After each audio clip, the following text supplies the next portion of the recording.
guys, I hope you guys are having a great day or a great week.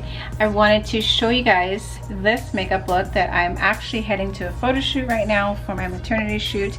Again, I've had a lot of maternity shoots thus far, so don't judge me. Excuse the background. This is my baby room, and look at Mona up there.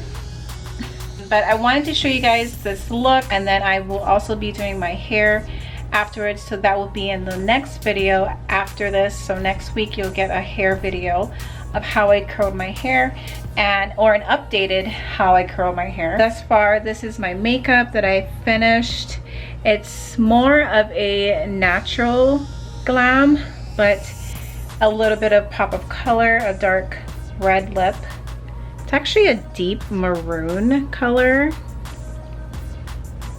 I love this color. This is my go-to color for every photo shoot. I love this color. And yeah, it's more of like, I do natural. I love natural makeup. So I did use a little bit of red to compromise or to complement my lips. So I hope you guys enjoy this video, and I shall talk to you in my next video.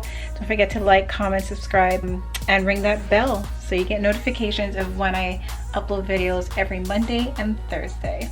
All right, I'll see you guys later.